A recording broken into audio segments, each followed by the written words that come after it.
umaga po sa inyong lahat. Guys, panoorin nyo to. Nakita ko lang, huwag kayong magagalit sa akin. Panoorin nyo po. Walang warrant at walang court order ang pag-aresto kay dating Pangulong Rodrigo Duterte. Yan guys, sa Net 25 yung galing ha. Panoorin nyo.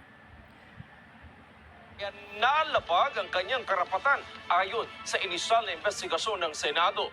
Kasabay nito, lumabas rin na planado ang pag-aresto kay dating Pangulong Duterte bago pa man ito maisakatuparan.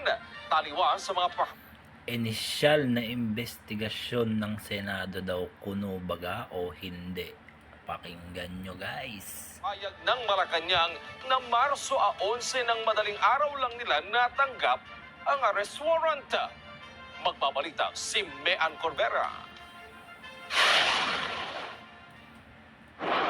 Inilabas na ni Senator Amy Marcos ang preliminary findings ng Senate Committee on Foreign Relations hinggil sa ginawang investigasyon sa pag-aresto kay dating Pangulong Rodrigo Duterte.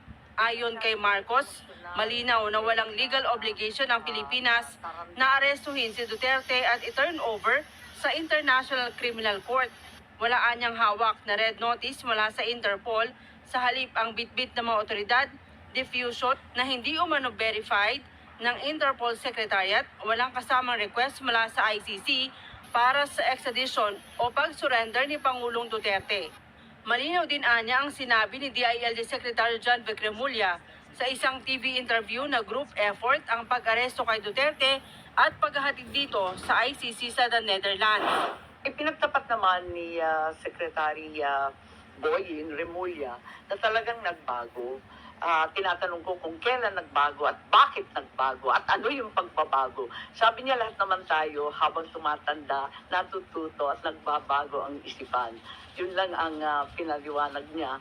Pero maliwanag na nagkaroon ng pagbabago. Kaya nga, may nagsasabi na yung Interpol bawal sa kanila mag-issue ng red notice pagkat may duda sila na political. Kaya ang pinalabas lamang nila ay yung diffusion para hindi sila sumabit kasi pinagbabawal ng sariling konstitusyon ng Interpol kapag political. Maliwanag din ayon sa senador na nalabag ang mga karapatan ng dating Pangulo dahil inaresto ng walang warrant of arrest mula sa korte sa Pilipinas at wala ring court order na nagmamandato na dalhin siya sa labas ng bansa. Ipinagkait umano sa dating Pangulo ang liberty of abode, pinagkaitan ng karapatan na mabisita ng pamilya at ipinagkait ang karapatan na mag-apply para sa kanyang interim release o para